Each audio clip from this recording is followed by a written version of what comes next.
नमस्कार मित्रों, मैं हूं डॉक्टर शिवाकांत और ऑनलाइन क्लारा क्लासेस पे आपका एक बार फिर से बहुत बहुत स्वागत है, अभिनंदन है। और हम फिर इस लेक्चर में बात करेंगे। कल तक हम लोगों ने संधि का एक भूमिका है, संधि के विषय में जानकारी प्राप्त की थी। आज हम संधि के प्रकार जो हम लोगों ने देखा था कि एक संधि के 3 प्रकार होते हैं, एक स्वर संधि, एक व्यंजन संधि और एक विसर्ग संधि। स्वर और स्वर जब मिलते हैं तो स्वर संधि होती है, व्यंजन व्यंजन मिलते हैं तो व्यंजन संधि, व्यंजन स्वर मिलते हैं तो भी व्यंजन संधि, और स्वर और व्यंजन मिलते हैं तो भी व्यंजन संधि होती है। और प्लस के पहले विसर्ग हो और प्लस के बाद में कोई स्वर आए चाहे व्यंजन आए तो विसर्ग संधि होती है। प्लस के पहले और प्लस के बाद को हम लोग बेहतर तरीके से समझेंगे, कैसे पहचानेंगे कौन सी संधि है। तो आज हम शुरुआत करते हैं स्वर संधि की। स्वर संधि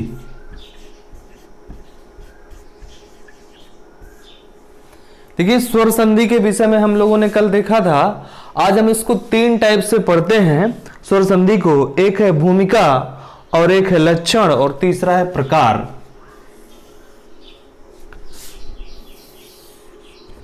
पहला है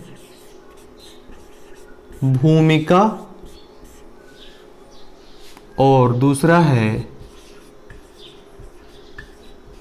लक्षण और तीसरा है प्रकार। यानी स्वर संधि की भूमिका पहले पढ़ेंगे, फिर उसके क्या लक्षण हैं और स्वर संधि के कितने प्रकार होते हैं, ये सब हम लोग पढ़ रहे हैं इस लेक्चर पे। तो सबसे प्रथम देखते हैं हम लोग भूमिका के विषय में। तो भूमिका के विषय में अगर देखा जाए, स्वर संधि है तो स्वरों का प्रकरण होगा। देखिए ये, आप देखिए ये क्या है, स्वर है। ई, ई, ऊ, ऊ, री, ए, ऐ,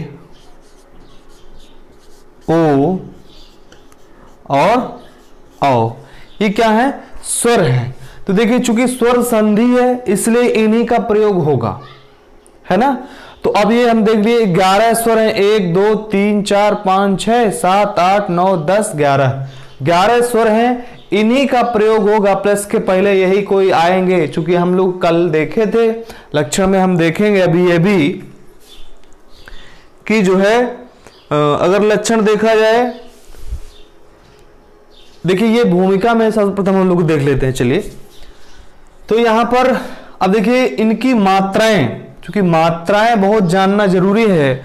मात्राओं का ही, चूंकि स्वरों का एक बदला हुआ जो रूप है, मात्रा की छोटी सी परिभाषा होती है, स्वरों के बदले हुए रूप को क्या कहते हैं, मात्रा कहते हैं। अब देखिए मात्रा में हम लोग देखें, आ, छोटा आ की कोई मात्रा नहीं होती, और ये दीर्घ आ की ये मात्रा होती है, इसकी ये मात्रा होती है, इसकी ये मात्रा होती है, इसकी ये मात्रा, इसकी ये मात्रा और इसकी ये मात्रा, और री की जो है मात्रा यहां पर ये होती है, री की मात्रा और इसकी, अच्छा ब्रैकेट में कर लेते, चलिए। अच्छा इसको मात्रा ना मान लेना, किस तरह की मात्रा होती है, कुछ नहीं मात्रा होती, यानी आ की कोई मात्रा नहीं होती है, ये देख लीजिए। और इसकी ये मात्रा, इसकी ये मात्रा और इसकी ये मात्रा। अब आप देखें स्वर तो 11 होते हैं, लेकिन आपसे कभी कोई परीक्षा में सवाल पूछे मात्राएं कितनी होती, तो मात्राएं 10 होती हैं। गिन के देख ले, क्योंकि ह्रस्व आ यानी छोटा आ की कोई मात्रा नहीं होती है। देखिए आ की कोई मात्रा नहीं, तो मात्राएं गिने 1 2 3 4 5 6 7 8 9 10। स्वर कितने, 10, मात्रा कितनी, 11, क्षम्यताम, स्वर कितने 11 और मात्राएं कितनी, 10। तो इस प्रकार से हम लोगों ने मात्राएं देख ली। यही मात्राएं यानी स्वरों के बदले हुए रूप को क्या कहते हैं, मात्रा कहते हैं। तो जब हम इनको देखेंगे आगे, हमारा जब स्वर संधि का प्रकरण आएगा, स्वर संधि के प्रकार हम लोग देखेंगे, एक एक को हम लोग पढ़ेंगे। तो अब देखिए लक्षण में देखते हैं, लक्षण क्या है, प्लस के पहले वाला स्वर मात्रा के रूप में होता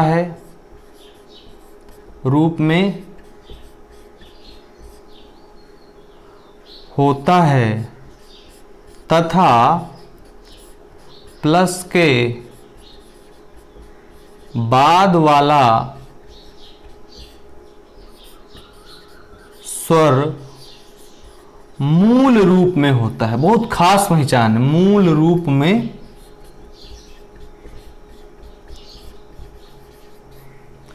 देखिए लक्षण है स्वर संधि का, प्लस के पहले वर्ण होगा और प्लस के बाद, ठीक है ना। तो जो प्लस के पहले वाला स्वर है वो किसके रूप में होगा, मात्रा के रूप में होता है, तथा प्लस के बाद वाला स्वर किस रूप में होता है, मूल रूप में। मूल का मतलब इसी प्रकार से होगा, ये स्वर का मूल रूप है। अब बदला हुआ रूप क्या है, मात्रा है, तो प्लस के पहले वाला काहे में रहेगा, मात्रा के रूप में रहेगा, अब प्लस के बाद वाला किसके रूप में रहेगा, अपने मूल रूप में रहेगा। जैसे उदाहरण के तौर पे हम देखें, जैसे आपने देखा होगा विद्या धन अर्थी, क्या देखा आपने, विद्या धन अर्थी। अब आप देखेंगे जो दा है और दा में क्या है, आ, दीर्घ आ है ना, तो ये किसके रूप में है, प्लस के पहले वाला स्वर मात्रा के रूप में, देखिए मात्रा के रूप में है। अब प्लस के बाद वाला स्वर किस रूप में होता है, मूल रूप में। ये देखिए ये मूल रूप है और ये बड़े आ का या दीर्घ आ का क्या है, मात्रा है। ये इसकी खास पहचान होती, खास लक्षण होता है। कितने उदाहरण आप देखेंगे ऐसे ही देखेंगे, जैसे आप देखें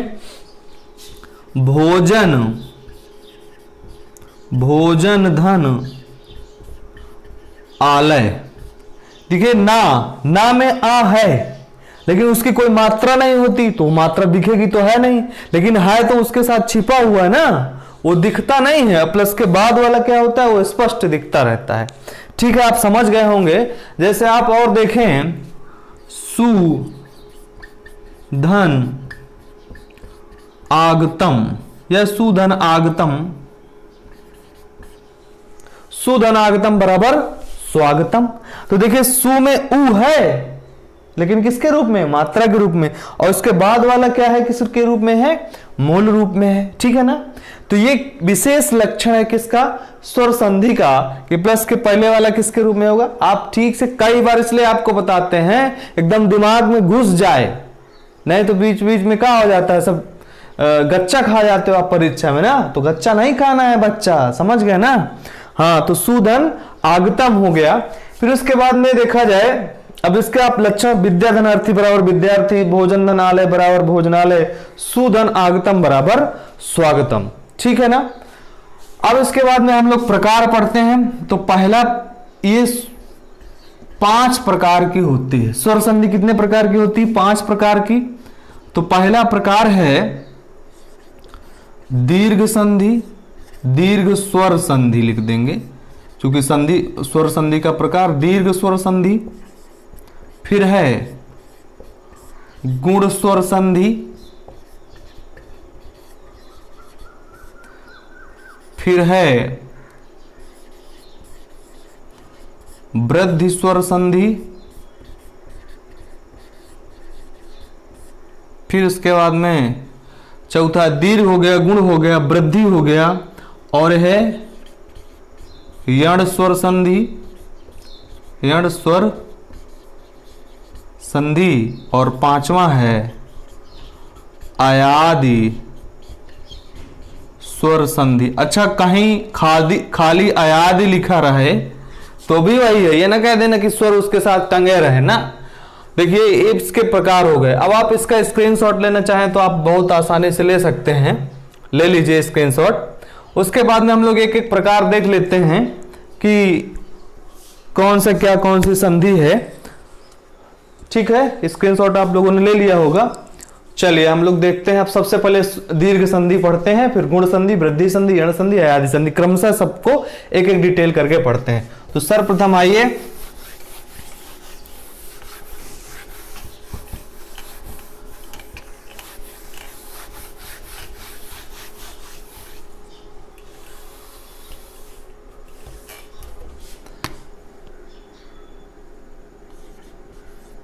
दीर्घ संधि।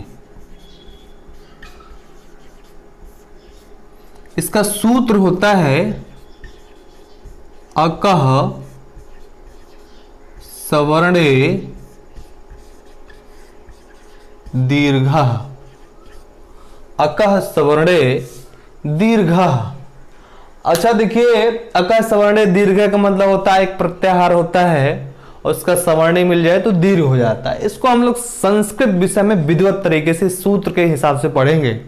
अभी हम सीधे देखते हैं जो है दीर्घ संधि कैसे होती है। तो अकह सवर्णे दीर्घ है, इसका सूत्र होता है, कभी परीक्षा में पूछ ले दीर्घ संधि का सूत्र क्या है, तो अकह सवर्णे दीर्घ होता है। ठीक है, अब चलिए देखते हैं। हम लोग सबसे पहले चूंकि स्वर संधि है, पहला प्रकार है, ये भी डाल लेते हैं। हम कुछ जैसे मान लीजिए स्वरों को लिखता हूं मैं, आ, फिर ई, ऊ, री, ए, आए, ओ, औ।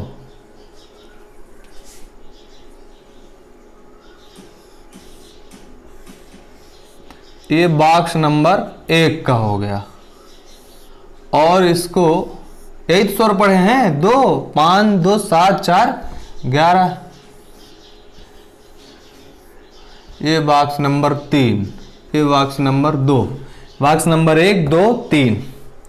अब देखिएगा, इस बॉक्स में आपको सदस्यों बस को याद करना है। आप बहुत आसानी से जान पाएंगे, रियलाइज करेंगे कि हाँ, इतनी सरल हमने स्वर संधि कभी नहीं पढ़ी थी जितनी आज पढ़ रहे हैं। तो बॉक्स नंबर 1 में कौन सदस्य है, आ और आ, छोटा और बड़ा आ कहें या ह्रस्व दीर्घा। बॉक्स नंबर 2 में ई, ऊ और री, 5 स्वर हैं। और इसके बाद बॉक्स नंबर 3 में कौन है, ए, ऐ, ओ, औ, यानी कितने स्वर हैं, 4 स्वर हैं। तो इस प्रकार से अगर देखा जाए तो हम लोग इस बॉक्स के माध्यम से पढ़ते हैं। सबसे पहला है, जब दीर्घ संधि को समझने का प्रयास करते हैं, कैसे बॉक्स नंबर 1, बॉक्स नंबर 2 कैसा है, यानी दीर्घ संधि का होता क्या है। देखिए, प्लस के पहले आ हो, प्लस के बाद आ हो, या इधर आ हो। ठीक है, प्लस के पहले आ हो, तो होता क्या है, आ ही हो जाता है, दीर्घ हो जाता है। ठीक है ना, दीर्घ संधि को समझ रहे हैं। इसके बाद में देखिए, प्लस के पहले ई हो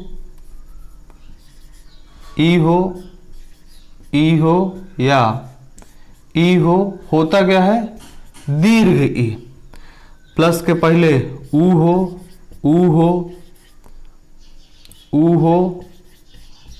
होता क्या है, दीर्घ ऊ। और प्लस के पहले री हो, होता क्या है, री ही होता है।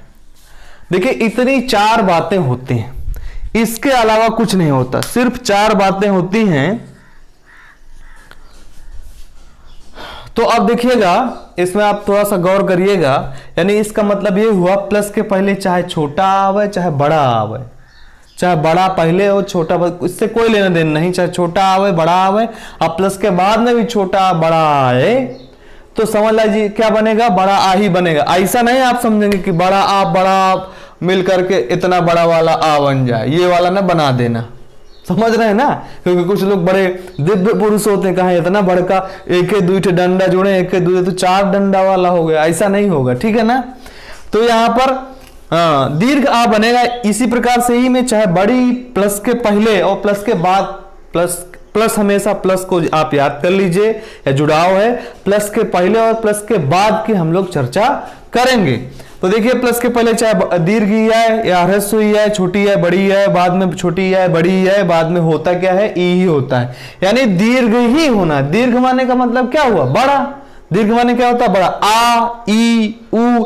लेकिन री के कंडीशन में, चूंकि री आपने हम लोगों ने स्वर पढ़ा है, तो स्वर बड़ी री होती नहीं, संस्कृत में होता तो हो जाती, लेकिन हिंदी में दीर्घ री नहीं होती, इसलिए बड़ी री ना होकर के री ही रहता है। चूंकि अब आप कहें कि ऐसा कैसे हो जाता है, तो ऐसा इसलिए हो जाता है क्योंकि भाषा पहले है, व्याकरण बाद में है। कभी व्याकरण ऐसा ना कर दे कि भाषा में कोई अशुद्धि आ जाए, इसलिए हम जो जितने भी नियम कायदे कानून हैं वो भाषा के पीछे पीछे चलेंगे। ऐसा नहीं कि भाषा को खुद अशुद्ध कर दें, ऐसा कोई व्याकरण दुनिया में नहीं होता है, ठीक है ना। तो इतनी कंडीशंस आती है। अब आप रियलाइज करिए कि देखिए ये आ और आ ये सब बॉक्स नंबर किसके सदस्य हैं, बॉक्स नंबर 1 के, और प्लस के पहले भी बॉक्स नंबर 1 के। अब आप देखिएगा प्लस के पहले यदि बॉक्स नंबर 1 का कोई सदस्य है और प्लस के बाद भी बॉक्स नंबर 1 का कोई सदस्य है, आप 1 + 1 बराबर कौन सी संधि, दीर्घ संधि। समझ रहे हैं ना। फिर उसके बाद में ये देखिए ये ई किसके हैं, बॉक्स नंबर 2 के। ये ऊ किसके हैं, बॉक्स नंबर 2 के। ये री किसके हैं, बॉक्स नंबर 2 के। तो एक फॉर्मूला कॉमन रूप से और आ गया, 1 + 1 बराबर दीर्घ संधि। इसी प्रकार 2 + 2 बराबर क्या हो जाएगी, दीर्घ संधि होगी। लेकिन कंडीशन से अप्लाई ये है कि क्या होना चाहिए, समान स्वर। क्या होना चाहिए, समान स्वर। अब आप ये ना कहिएगा कि बॉक्स नंबर 2 का तो सदस्य हो लेकिन समान स्वर हो। समान का मतलब समझ रहे हैं, चाहे छोटा ई बड़ी ई तो चलेगा, लेकिन ये नहीं कि ई के साथ ऊ जोड़ दो तो गलत। समान का मतलब यही होता है। ये तो छोटे बड़े भाई हैं, छोटा बच्चा था तब छोटी नाम था, बड़ा हुआ तो बड़ी नाम हो गया। तो इस प्रकार से दो फार्मूले हमारे पास निकल करके आए हैं, किसके, दीर्घ संधि के। 1 + 1 बराबर दीर्घ संधि और 2 + 2 बराबर दीर्घ संधि। 1 + 1 का मतलब बॉक्स नंबर 1 में कौन सदस्य, बॉक्स नंबर 2 में कौन सदस्य, हम लोग देख लिए हैं। 1 + 1 बराबर दीर्घ संधि, 2 + 2 बराबर दीर्घ संधि। 2 + 2 का फार्मूला देते हुए क्या लिखा गया, समान स्वर। अब हम उदाहरण देखते हैं, उदाहरण से एकदम स्पष्ट हो जाएगा कि कितना बेहतर तरीके से आप समझ पाए हैं। तो देखिए हम लोग उदाहरण देखते हैं सीधे। जैसे कहा जाए,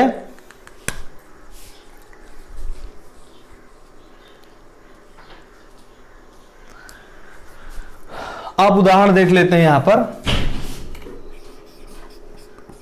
भोजन प्लस आलय। अब मैं 2-3 ऑपरेशन मेथड से आपको संधि करना बताऊंगा कि आप सोचेंगे कि हाँ निश्चित रूप से हम लोगों ने बहुत बेहतरीन तरीके से पढ़ा है। भोजन प्लस आलय लिखा है। अब देखिए आप प्लस के पहले देखिए, प्लस के बाद जाइए। देखिए प्लस के पहले अगर ये भो जा और ना को हलंत कर दीजिए, ना में क्या मिला हुआ है, आ, और उसके बाद में क्या है, आ और लय। अब प्लस के पहले आ, प्लस के, तो बॉक्स नंबर 1 का, बॉक्स नंबर 1 का, इसलिए हम यहां पर क्लियर कर लिए सीधे कौन सी 1 + 1 किसका फार्मूला, बोलो किसका फार्मूला, दीर्घ संधि का। तो ये तो कंफर्म हो गया, भोजन धन आलय लिखा है कि ये कंफर्म हो गया कि कौन सी संधि है, दीर्घ संधि। अब इसको करते कैसे देखिएगा। अब ये आ और आ मिल करके क्या बनाते हैं, बताया कि दीर्घ आ ही बनता है। और दीर्घ आ को तुरंत हम किस में बदल लेते हैं, मात्रा में बदल लेते हैं। और ये मात्रा आ करके अपने कहां लगती है, प्लस के पहले। कहां लगती है, प्लस के पहले। तो ये वाली मात्रा को लगा दीजिए और जोड़ दीजिए बाकी। यहां से ये कैंसिल, ये कैंसिल, ये भी कैंसिल, मात्रा में बदल गया। यहां पर क्या बचा, भोज, और ना हलंत है और इसमें बड़े आ की मात्रा लगी तो क्या बन जाएगा, भोजना। और यहां पर क्या बचा, लय, तो क्या बन जाएगा, भोजनालय। आपसे पूछेगा भोजनालय में कौन सी संधि, तो आप बताएंगे कि दीर्घ संधि। फिर उसके बाद में और देख लीजिए,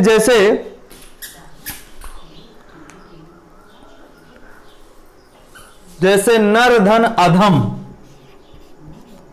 नर धन अधम। अब देखिएगा नर धन अधम को भी जोड़ लीजिए। ना रा को करिए हलंत, रा में क्या है, आ है, उसके बाद में क्या है, अधा म। ये दोनों आ मिल करके क्या बनाए, दीर्घ आ। यहां से ये कैंसिल, ये कैंसिल, ये भी कैंसिल, किस में बदल गया, मात्रा में। मात्रा कहां लगती है, प्लस के पहले, तो नरा। और फिर इसके बाद में क्या बचा, नरा धम। बहुत बढ़िया, समझ गए होंगे। इसका भी स्क्रीनशॉट ले लीजिए। फिर मैं एक दो उदाहरण और देख लेता हूं यहां पर। जैसे हिम धन आलय। अब देखिए यहां पर मां को हलंत करिए, यहां पर आ ल य, आ मिलकर के बन गया आ को बनाइए, ये इसको बनाइए, यहां पर लगाइए तो क्या बन जाएगा, हिमालय। क्या बनेगा, हिमालय। ठीक है ना।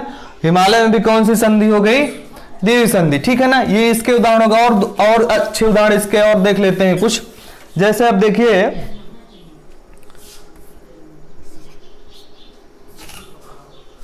एक मिनट थोड़ा सा, तो यहां पर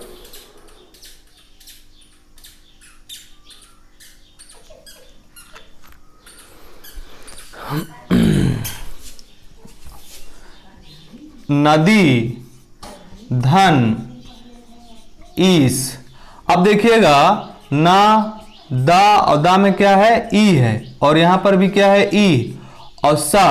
तो अब देखिएगा e box number 2, box number 2 + 2 किसका फार्मूला, तो इसी का फार्मूला ना। और समान स्वर भी है, ये दोनों मिलकर के क्या बनाते हैं, दीर्घ ई बनाते हैं। दीर्घ ई को तुरंत बदलेंगे किसमें, मात्रा के रूप में, कैंसिल, और इसको लगाओ प्लस के पहले, तो दा हलंत है, दा में बड़ी की मात्रा लगे, क्या बन जाएगा, नदीस। ठीक है ना। तो नदीस में कौन सी संधि, फिर है देवी धन इच्छा। अब देखिएगा, देखिए यहां पर दे, या तो सीधी सी बात यह है, आप यहां से डायरेक्ट इसको करिए कैंसिल। ठीक है ना, डायरेक्ट इसको करिए कैंसिल, और इसके पहले वाले को करिए दीर्घ। ह्रस्व है तो भी दीर्घ करिए, लेकिन अगर दीर्घ है तो उससे बड़ा वाला दीर्घ ना कर दीजिएगा, नहीं तो आप गलत कर जाएंगे। ठीक है ना। तो देवी, ये दीर्घ ही है तो बन जाएगा क्या, देवीक्षा। क्या बन जाएगा, देवीक्षा। फिर देखिए वधु धन उत्सव, आजकल ये चल रहा है, शादी ब्याह का टाइम ही चल रहा है, वधु धन उत्सव। तो वधु शब्द ये शुद्ध है, वर चाहिए वधु चाहिए, आपने पढ़ा होगा, वर चाहिए और वधु चाहिए। तो यहां पर वधु धन उत्सव। अब इसमें देखिएगा दा में ऊ है, या तो डायरेक्ट आप यहां से कर दीजिए, इसको करिए कैंसिल, इसके पहले वाले को कर दीजिए दीर्घ, तो दीर्घ ही है तो दीर्घ रहेगा, अब इससे बड़ा वाला दीर्घ नहीं हो। वधूत्सव, वधूत्सव में कौन सी संधि आपसे पूछेगा, तो दीर्घ संधि। बहुत सारे इसके उदाहरण हो सकते हैं। जैसे अब इसका एक री का उदाहरण देख लेते हैं, पितृ धन ऋण। अब देखिए इसमें भी अगर इसको करें, यहां पर पी ता को हलंत करेंगे तो री ऋषि मिल करके आएगी, यहां पर भी री ऋषि मिल करके आएगी, ये दोनों मिलकर के भी क्या बनेंगे, ऋषि ही बनेंगे। और ऋषि किस में बदलेगा, मात्रा में बदलेगा। मात्रा कहां लगेगी, प्लस के पहले लगा देंगे, तो पितृण क्या बन जाएगा, पितृण। ठीक है ना। पितृण में पूछेगा कौन सी संधि, तो दीर्घ संधि। नदीस में दीर्घ संधि, देवीक्षा में दीर्घ संधि, वधूत्सव में दीर्घ संधि। जैसे एक और उदाहरण देख लीजिए, श्री धन ईसा। श्री में दीर्घ ई है ना, श्रा में, तो ये इसको करिए डायरेक्ट कैंसिल, और बड़े वाले को जोड़ दीजिए तो क्या बन जाएगा, इसको दीर्घ कर दीजिए तो ऑलरेडी दीर्घ है, क्या बन जाएगा, श्रीसह। श्रीसह में कौन सी संधि, दीर्घ संधि। ठीक है ना। और उसके बाद में जैसे एक और इसका देख लीजिए, मातृ धन ऋण, तो बराबर क्या बन जाएगा, री को करिए कैंसिल, इसको दीर्घ होता नहीं तो सीधे बन जाएगा मातृ। निश्चित रूप से आप समझ पाए होंगे, ये स्वर संधि का पहला प्रकार था दीर्घ संधि, और इसके बहुत सारे उदाहरण हम लोगों ने देखा, बॉक्स के माध्यम से भी समझ लिया, तो इसको आप बेहतर तरीके से निश्चित रूप से समझ पाए होंगे। अन्य लोगों तक भी इस चीज को पहुंचाने के लिए, कि अन्य लोगों को भी अच्छी जानकारी प्राप्त हो, इस वीडियो को जरूर अन्य लोगों तक शेयर करिए, पहुंचाइए, क्योंकि नगरे नगरे ग्रामे ग्रामे, हर व्यक्ति तक, अंतिम पंक्ति के अंतिम व्यक्ति तक अगर कोई चीज पहुंच जाती है तो पढ़ाना सार्थक हो जाएगा अपनी टीम का।